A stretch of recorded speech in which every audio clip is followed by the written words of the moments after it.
چې د ورته احتمالاتو مخنیوي وشي. که څه هم په پوځي ډګر کې طالبان ځواکمن دي، د پاکستان هر ډول مخنیوي کولای شي، خو په کور دننه په سیاسي پوځي مشر عاصم منیر و امریکا ته سفر وکړي. د دې سفر سره هممهاله ځینې احتمالات را پیدا شوي دي یا ځینې اندېښنې راټوکېدلې دي چې دا اوسنیو افغان واکمنو ته یعنې طالب چارواکو ته خدای پاک یوه ډېره مهمه موقع په لاس ورکړې ده، یوه ډېره ښایسته یو ځل افغانستان او پاکستان په شخړه کې سره ښکېل شي. ښایي بیا پاکستان یا د افغانستان حریم نقص کې بمبارۍ وکړي په کومو سیمو کې، لکه تېره شپه برای نه وړمه شپه چې په کونړ کې هڅه وکړله او هڅه یې افر کې. هغوی باید د ښځو د حقوقو متعلق زرغون څراغ ورکړي ونړیوالې ټولنې ته. هغوی باید د نجونو د مکاتیبو متعلق زرغون څراغ ورکړي ونړیوالې. د پاکستان تر کنټرول لاندې وسلوالې ترهګرې ډلې داسې شرارت وکړي چې بیا د نړۍ د مطبوعاتو پام ځان ته ورواړوي یا یې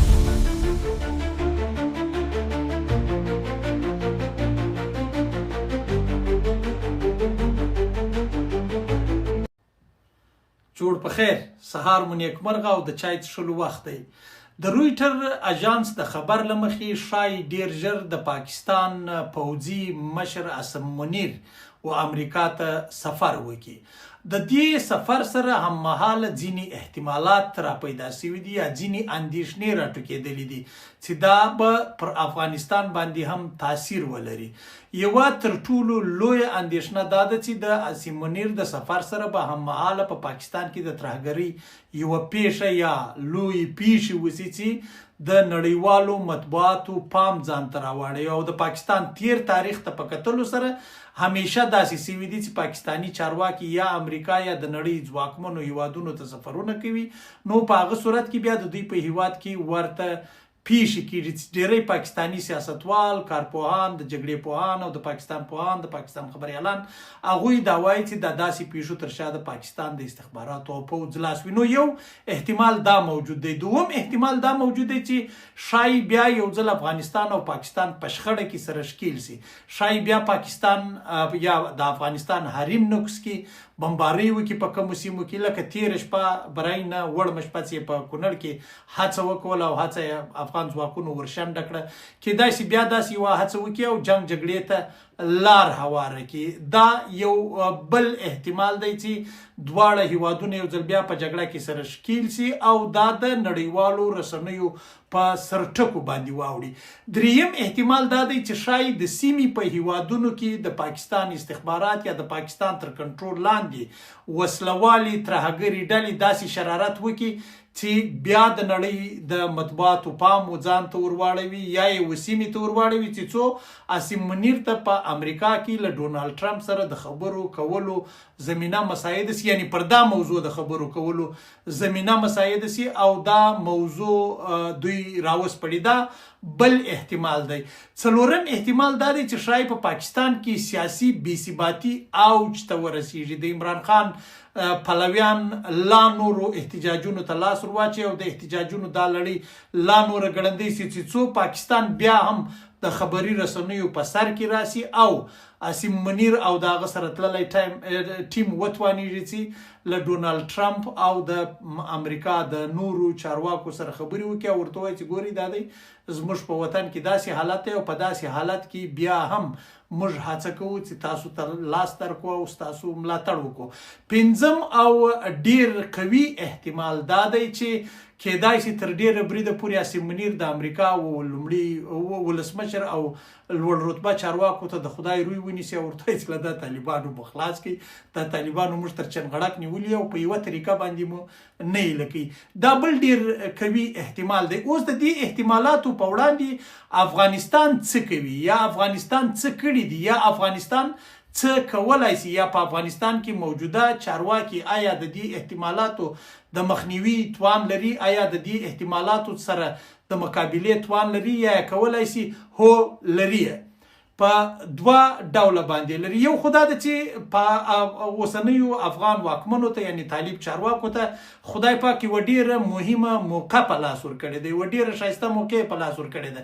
له دې سیوا چې دوی ته حکومت په لاس ورکړی دی، له دې سیوا چې خدای تعالی دوی ته افغانستان په لاس ورکړی دی، له دې ورهاخوا ته چې دوی په افغانستان کې ډیر امکانات لري. اوس هغه وسلواله ډله نه ده، اوس د حکومت په اډانه کې چلند کوي یا د حکومت په اډانه کې راغونډ شوي دي. تر دې ټولو شیانو اخواته اوس د ولس او د خپلو خلکو ملاتړ په لاس ورغلی دی، خو دا ولس د دې ملاتړ په بدل کې له دوی څخه یو څه غواړي که دوی چیرې وتوانیږي خپل مشران په دې قانع کړای شي چې د ولس غوښتنو ته څه ناڅه غوښتنو ته لږ لږ هغه غوښتنو ته چې هغه انساني دي، هم بشري دي، هم اسلامي دي، هم شرعي دي، په هر نگاه څخه هم افغاني دي، هغو غوښتنو ته غاړه کښېږدي. تر ډېره بریده پورې دا امکان لري چې د ورته احتمالاتو مخنیوی وشي. که څه هم په پوځي ډګر کې طالبان ځواکمن دي، د پاکستان هر ډول مخنیوی کولی شي، خو په کور دننه په سیاسي ډګر کې ځینې نیوکې موجودې دي چې هغوی ته که نور نه وي د طالب چارواکي، هغه چارواکي چې هغوی په کابل کې دي، هغه چارواکي چې هغوی د خبرو کولو توان لري، هغه چارواکي چې دوی خپله خبره تر یو ځای رسولی شي، یا د نړیوالو سازمانونو نړیوالو هیوادونو سره په تماس کې دي، هغوی باید د ځینو شیانو متعلق زرغونه څراغونه ورکړي. هغوی باید د ښځو د حقوقو متعلق زرغون څراغ ورکړي و نړیوالې ټولنې ته. هغوی باید د نجونو د مکاتیبو متعلق زرغون څراغ ورکړي و نړیوالې ټولنې ته. دا صحیح ده چې تر ډېره بریده پورې د طالب چارواکو سره چې کله خبره کېږي اکثره په دې باندې قانع دي چې د نجونو مکاتب دې هم خلاص او ښځو ته دې د کار پراخه زمینه مساعده شي. خو د دې ټولو شیانو باوجود دا دوی په انټرنل یا شخصي مجلسونو کې د یادونې کوي. خو په کار دا دي چې د دوی هغه چینلونه، د دوی هغه رسمي چینلونه لکه د بهرنیو چارو وزارت، لکه د اطلاعات او کلتور وزارت، لکه په خپله د ویان دفتر، هغوی داسې څراغونه نړیوالې ټولنې، یعنی دلته دا خبره ډیره مهمه ده باید واضح شي، یو د یو شي متعلق پریکړه کول دي، یو شی واضح کول دي، او یو د یوې موضوع متعلق څراغ ورکول دي چې هو پر دې موضوع باندې کار روان دی او دا شای وسی یا پر دا کار باندې وسی. نو دا به د دې سبب سي کله یوې خوا څخه پاکستان منفي تبلیغات کوي یا منفي لابینګ کوي، دا ډول کړنې به بیا د دې سبب سي چې هغه به هغه منفي اړخونه تر سیوري لاندې راولي. نو د عاصم منیر سفر ته به موږ په تمه یو، تر ډېره بریده پورې امکان لري چې دغه احتمالات پیښ شي. نو د یو داسې افغانستان په هیله چې پر خپل برخلیک په خپله ټاکي، د یو داسې افغانستان په هیله چې خپلې ستونزې په خپله حل کولی شي، د یو داسې افغانستان په هیله چې غلیمان او غمازان یې همیشه ناقراره وي، همیشه د نورو دروازې ورټکوي، همیشه په آرام خوب یې غلیمان نه بیدیږي او افغان ولس آرام خوب کوي. ژوند میرویس افغان مو پر الله سپاري.